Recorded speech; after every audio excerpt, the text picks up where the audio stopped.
고귀한 희생, 천주교 성지를 가다. 죽음으로 부르짖은 신앙의 자유, 절두산 성지. 마포구 합정동 한강변 쪽을 자세히 살펴보면 기이한 모습의 언덕이 있다.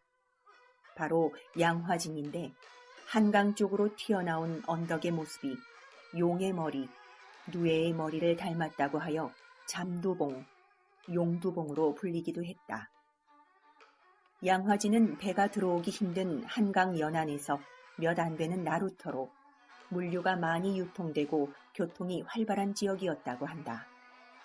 하지만 지금은 절두산이라는 섬뜩한 모습으로 불리고 있다. 절두, 머리가 잘렸다는 뜻으로 1만여 명에 이르는 천주교 신자들이 이곳에서 비참하게 처형당했기에 붙여진 이름이다. 지금은 이곳 위가 성지로 지정되어 여러 박물관과 성당이 들어서 있지만 100여 년 전까지만 해도 많은 이들이 죽어간 을씨년스러운 장소였다. 천주교가 조선에 처음 들어온 것은 임진왜란 전후 혼란한 시기였다. 처음에는 종교가 아닌 새로운 학문으로 소개되었기에 실학자들 사이에서 많이 전파되었었다. 그러나 천주교의 근본 원리 자체가 신분제 사회이고 임금에게 충성해야 했던 조선에게는 상당히 많이 불편한 이론이자 종교였다. 때문에 천주교는 들어오자마자 심한 박해를 당하게 된다. 박해가 진행되는 와중에도 은연중에 퍼져나가던 천주교는 흥선대원군이 집권하게 되면서 전환점을 맞이하게 된다. 대대적인 박해를 받게 된 것이다.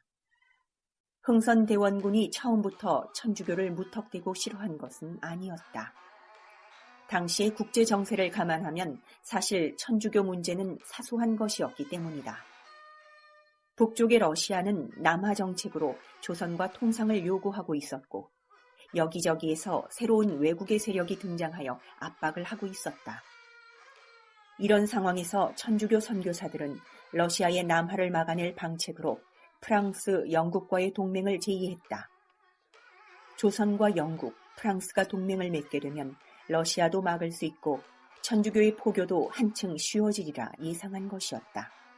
하지만 이 시도는 실패로 돌아갔고 천주교의 반감을 가지고 있던 흥선대원군은 탄압을 결심하게 된다. 결국 1866년 병인 박해가 일어나고 수많은 사람들이 천주교를 믿었다는 이유만으로 처형되기에 이른다. 이때 천주교 고위 신자들 그리고 프랑스 선교자들을 처형한 곳이 바로 절두산이다. 이들을 절두산에서 처형한 데에도 이유가 있었다. 바로 천주교 신자들에게 병인 양요의 책임을 묻는다는 것이었다. 흥선대원군은 박해를 피해 도망간 천주교 선교자, 신자들이 프랑스 함대를 끌고 왔기 때문에 병인 양요가 일어났다고 믿었다. 그래서 프랑스 함대가 진격했던 양화진에서 그들을 처형한 것이다. 다음은 당시 흥선대원군의 포고문 중 일부이다. 천주교인들 때문에 오랑캐들이 여기까지 왔다. 그들 때문에 우리의 강물이 서양의 배로 더럽혀졌다. 그들의 피로 이 더러움을 씻어내야 한다. 순교자들의 피가 묻어있던 절두산은 현재 천주교의 성지로 지정되어 다양한 건물과 조형물이 들어서 있다. 순교자 기념탑이 입구에 놓여져 있고 거듭된 박해 속에서도 신앙의 자유를 외치던 순교자들의 유해가 모셔져 있는 곳도 있다. 1900년대 중반에 세워진 병인박해 100주년 기념성당도 있다. 성당 정면으로는 조선의 첫 번째 사제였던 성 김대건 안드레아 동상이 세워져 있기도 하다. 불과 100여 년 전까지만 해도 천주교인들의 억울한 핏방울이 맺혀 있던 곳인데 현재는 성지로서 많은 관광객을 맞이하고 있다. 절두산 성지를 돌아보면 오늘날 태어난 우리들이 당연하게 누리는 권리에 대해 다시 한번 생각해 보게 된다. 우리는 하고 싶은 것을 마음대로 할 자유가 있다. 종교에 대해서도 마찬가지이다. 내가 믿고 싶은 종교를 믿을 수 있는 자유가 있고 믿기 싫은 종교는 믿지 않을 자유도 있다. 이 당연하고 소중한 권리가 불과 100여 년 전까지만 해도 없었다는 것이다.